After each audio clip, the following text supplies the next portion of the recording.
Thank you. आपले शिक्षण कुठपर्यंत झाले आहे? माझं फर्स्ट ऑफ ऑल मला इथे आज बोलवल्याबद्दल मी यादव सर, ढाळे सर व सर्व शिक्षक स्टाफ यांचं मनापासून आभार मानतो. आणि माझं शिक्षण आता माझं MBBS नायर हॉस्पिटल मुंबई इथून कंप्लीट झालं आहे आणि आता मी MDसाठी जॉईन होईल उद्यापासून KM हॉस्पिटल इथे.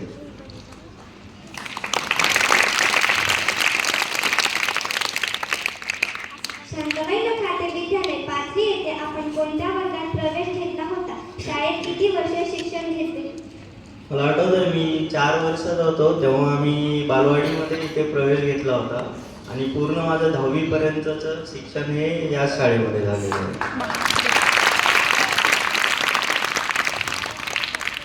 शांताबाई खाते विद्यालय प्राथमिक व माध्यमिक पाथरी या विद्यालयाचे आपल्या यशातील योगदान.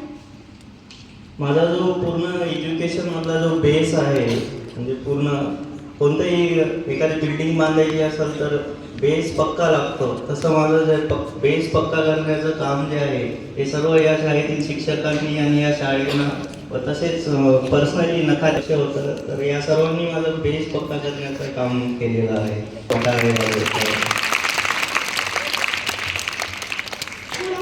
सर, आपल्या विद्यार्थी दशेत कोणते उपक्रम आपणास आवडत होते?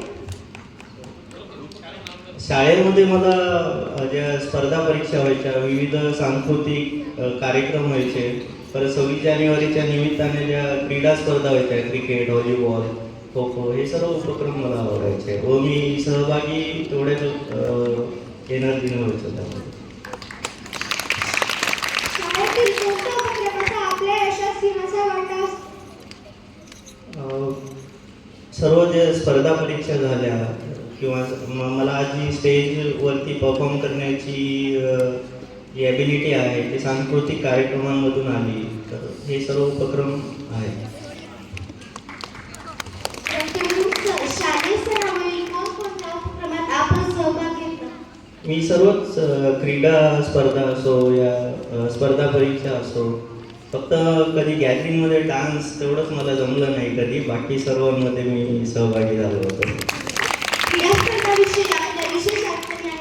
हो, माझ्या त्या शाळेमध्ये अभ्यासाव्यतिरिक्त चांगल्या एकदम आठवणी आहेत त्या क्रीडा स्पर्धांशी रिलेटेडच आहेत.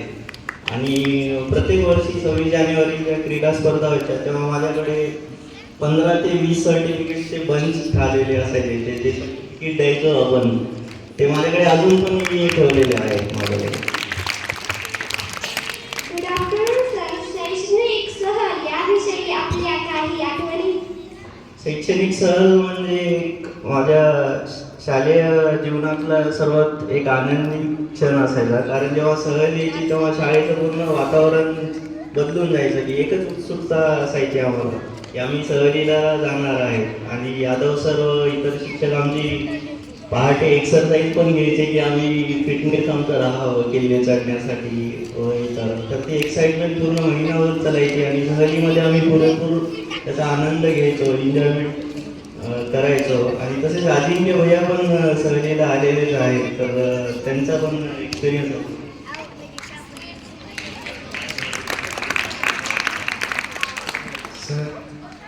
सहलीचा काय एक्सपिरियन्स सांगायचा? आम्ही मस्त नाचायचो, असं काय नाही, आम्ही मस्त एन्जॉय करायचो. म्हणजे एकदम असं सर, आता कसं होतं माहिती का, एक तर शाळा माझ्या पप्पांची आणि त्याच्यात मी लहान, तर माझ्यासोबत एक माणूस असायचा सोबत, आपले घाटोळ काका आहेत ना, ते कंटिन्यू माझ्यासोबतच. अजिंक्य जिथं जाईल तर घाटोळ काका सोबतच. तर मग घाटोळ काका जेव्हा झोपले तेव्हा मग आपलं मागं जायचं, नाचायचं जरा. असे मनोरंजनाचे किस्से खूप आम्ही म्हणजे सगळेच असं अनुभवलेले. प्रत्येक गोष्टी खेळाच्या माध्यमातून असतं, नाहीतर सहलीच्या माध्यमातून असेल, नाहीतर आपल्या गॅदरिंगमध्ये सुद्धा मी डान्स केलेला आहे. प्रत्येक गोष्टी. आणि किरण आणि मी एक 2 वर्षाचा अंतर असेल आमचा आणि आम्ही सोबतच शिकलेलो आहे. मी 5वी पर्यंत तिथं होतो, त्याच्यानंतर माझं शिक्षण संभाजीनगरला झालं.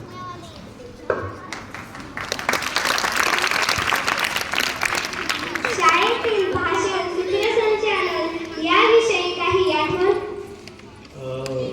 मला भाषणाची सुरुवात माझी बालवाडीपासूनच चालू झाली होती आणि माझा सर्वात आठवणीतला क्षण म्हणजे आपले आदरणीय अनिल भाऊ नकाते साहेब यांचा बड्डे होता. तर त्याबद्दल मला सर्व शिक्षकांनी अपॉर्च्युनिटी दिली आणि मी एकट्यानं तेव्हा भाषण केलं होतं आणि ते त्यांना आवडले होतं. भरपूर लेखक आणि कवी पण आले होते त्यांच्या वाढदिवसानिमित्त, तर त्यांनाही आवडलं होतं आणि माझ्यासाठी तो एक आठवणीतला क्षण होता. सांस्कृतिक कार्यक्रमाविषयी आपल्या काही आठवणी? शाळेमध्ये सगळे सांस्कृतिक कार्यक्रम चांगले व्हायचे आणि आम्ही एन्जॉय पण करायचो खूप. स्पर्धा परीक्षाविषयी आपल्या काही आठवणी? स्पर्धा परीक्षांबद्दल बोलायचं झालं तर यादव सर्व बाकी शिक्षक स्टाफ आमची खूप चांगली तयारी घ्यायची स्कॉलरशिपची. आणि प्रज्ञेश्वर असो या स्कॉलरशिप असो या नवोदय परीक्षा, तर सर्वांनी चांगली तयारी घेतली होती आणि आम्ही पण चांगलं परफॉर्म केलं होतं त्यामध्ये. सध्या शाळेच्या बद्दल शालेय जीवनात काही संकल्प केला होता का? मी शाळेमध्ये असताना तसं काही संकल्प केला नव्हता, कारण आम्ही फक्त शाळेमध्ये अभ्यास करायचो आणि जेव्हा टाईम भेटेल तेव्हा क्रिकेट खेळायला ग्राउंडवरती निघून जायचो. तर फक्त टार्गेट एवढं असायचं की यावर्षी वर्गामधून फर्स्ट यायचं आहे, एवढंच इमिडिएट टार्गेट तेवढंच होतं.